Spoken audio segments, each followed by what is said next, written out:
दिन है रविवार, तारीख 17 जुलाई 2022 और आप सुन रहे हैं वर्कर्स कनेक्ट रेडियो। आइए सुर्खियों से करें शुरुआत। मिजोरम में स्वास्थ्य कर्मियों और सरकार के बीच समझौता वार्ता विफल, हड़ताल तेज होने के आसार। श्रम मंत्रालय का संसदीय स्थायी समिति को खुलासा, केंद्र सरकार के पास नहीं है बाल मजदूरी पर कोई भी जानकारी। पंजाब में स्थायी नौकरियों की मांग को लेकर ठेका सफाई कर्मचारियों की भूख हड़ताल 10वें दिन भी जारी। घाना में स्कूल शिक्षकों और कर्मचारियों की हड़ताल सफल, सरकार ने मांगी महंगाई भत्ते में बढ़ोतरी की मांग। और यूरोप में पायलटों की हड़ताल के बाद स्कैंडिनेवियन एयरलाइंस और यूनियन के बीच फिर शुरू हुई समझौता वार्ता। अब खबरें विस्तार से।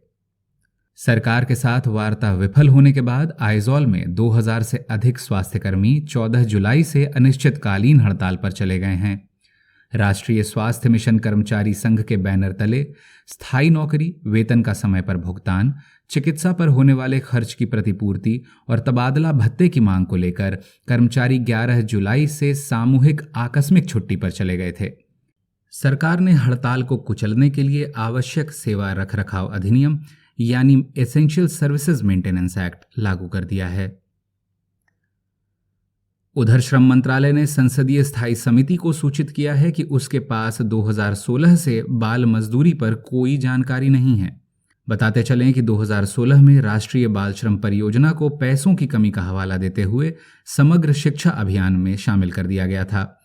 श्रम संबंधी स्थायी समिति ने अपने सवाल 14 केंद्रीय मंत्रालयों और विभागों को भेजे थे, जिनमें गृह मंत्रालय, महिला एवं बाल विकास मंत्रालय और शिक्षा मंत्रालय भी शामिल हैं। हालांकि किसी भी मंत्रालय या विभाग ने देश में बाल मजदूरी की बिगड़ती स्थिति पर जानकारी इकट्ठा करने की सूचना नहीं दी है। वहीं लुधियाना नगर निगम के ठेका सफाई कर्मचारियों की श्रृंखला भूख हड़ताल 10वें दिन भी जारी है। सफाई कर्मचारी 5 जुलाई से नगर निगम कार्यालय के प्रवेश द्वार के बाहर धरना दे रहे हैं और शहर में कचरा उठाने का काम पूरी तरह से बंद है। मजदूर सीवरमैन और ठेका सफाई कर्मचारी संघर्ष समिति के तत्वाधान में समान काम के लिए समान वेतन और स्थायी नौकरियों की मांग कर रहे हैं। सुनाएंगे अंतर्राष्ट्रीय खबरें भी, लेकिन उससे पहले कुछ जरूरी सूचना। यदि आप यह खबरें हमारे YouTube चैनल पर सुन रहे हैं तो इस चैनल को सब्सक्राइब करें। इससे हमारे नए बुलेटिन की सूचना आप तक पहुंच जाया करेगी। ये खबरें आप Spotify और हमारी वेबसाइट पर भी सुन सकते हैं। पता वही है, www.workersconnect.in। ये खबरें व्हाट्सएप पर पाने के लिए हमें 9811105738 पर मिस कॉल या मैसेज भी कर सकते हैं।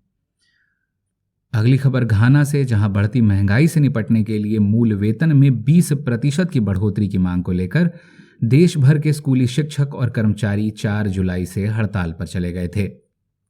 हड़ताल का आह्वान 4 राष्ट्रीय ट्रेड यूनियनों के एक संयुक्त मोर्चे ने किया था, जिसमें 13 जुलाई से विश्वविद्यालय कर्मचारी भी शामिल हो गए थे।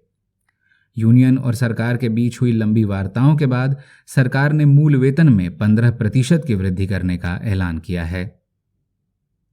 उधर 5 जुलाई को डेनमार्क, नॉर्वे और स्वीडन में 1000 पायलटों के हड़ताल पर चले जाने के बाद स्कैंडिनेवियन एयरलाइन ने यूनियन के साथ समझौता वार्ता फिर से शुरू की है। हड़ताल के कारण स्कैंडिनेवियन एयरलाइंस को 174 से अधिक उड़ानें रद्द करनी पड़ी, जो उसके कुल संचालन का 52% हिस्सा हैं। इससे पहले पायलट यूनियन ने एयरलाइंस को 20 सूत्रीय मांगों का एक चार्टर प्रस्तुत किया था और उन पर विचार करने के लिए 9 जून तक का समय दिया था। पायलट कोविड महामारी के दौरान छंटनी किए गए कर्मचारियों को फिर से नियुक्त करने और मजदूरी बढ़ाने की मांग कर रहे हैं, क्योंकि पर्यटन उद्योग कोविड पूर्व स्थिति में लौट रहा है। इस अंक में बस इतना ही। बुधवार को खबरों के साथ फिर होगी मुलाकात। तब तक के लिए दें इजाजत।